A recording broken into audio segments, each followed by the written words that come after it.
Hello বন্ধুরা, আজকে আমি বেরোবো মহাদীপুর থেকে বিয়ে নিয়ে সারদা। তো গাড়ি বার করার আগে ভালোভাবে আমি ধোয়া মোছা করে নিলাম। করার পর গাড়ি এই যে বার করলাম, করে বেরিয়ে পড়লাম মহাদীপুরের দিকে। তো জালুয়াবাথাল পার হয়ে সাঁকোটা পেরিয়ে বাগান পার হলাম। তারপর রাজার বাড়ির কাছে এসে দুটো মোড় পেলাম, একটা হাড়ুগ্রাম যাবে, এটা দিয়ে সোজা সুজাপুর, তারপরে কদমতলা দুর্গা মন্দিরের কাছে পৌঁছালাম। এটা হচ্ছে কদমতলা খিড়কি ব্যারেজ। তো আমরা পার করে আসলাম খিড়কি মহাদেবপুরে। খিড়কির ব্যারেজ পার করে আমরা যাব এই যে খিড়কি গ্রামটা, সামনে খিড়কি গ্রাম আছে, আমরা পৌঁছে গেলাম খিড়কি গ্রাম। তারপর পাটির বাড়ি এসে গাড়ি লাগিয়ে দু তিনটা বন্ধু মিলে গাড়িটা ভালোভাবে সাজালাম। সাজানোর পর আপনাদেরকে সরাসরি চারো সাইডটা দেখিয়ে দিই আপনাদেরকে ভালোভাবে গাড়ি কিভাবে সাজানো হয়েছে।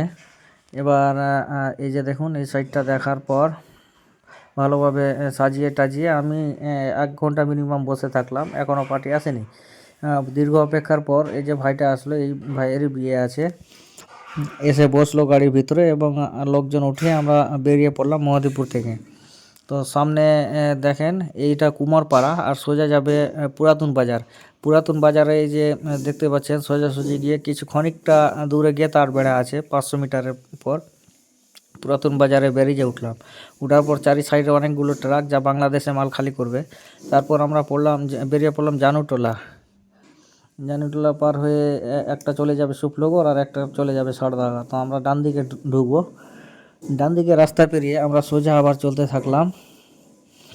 সোজা চলার পর আবার আমরা বাঁদিকে ঢুকবো। বাঁদিকে রাস্তাটা পার করে মাঠের রাস্তায় এসে পড়লাম। রাস্তাগুলো খুব সুন্দর এবং চারিপাশে পুরোটা মাঠে ভরা সব ফসল, খুবই সুন্দর লাগছে। অবশেষে পৌঁছালাম আমরা যে বিয়ে করতে এসছে মেয়েদের বাড়ি।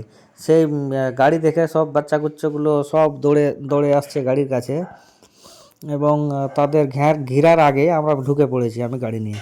তো এই হচ্ছে আমার গাড়ি, যা সবাই নামছে, আর এই হলো আবদুল্লাহ ভাইয়ের গাড়ি, যা আমরা দুজনে এসেছিলাম। অবশেষে নামানোর পর গাড়ি দুটোকে ভালোভাবে পার্কিং করে দিলাম, সাইড করে ভালোভাবে রেখে দিলাম চেপে।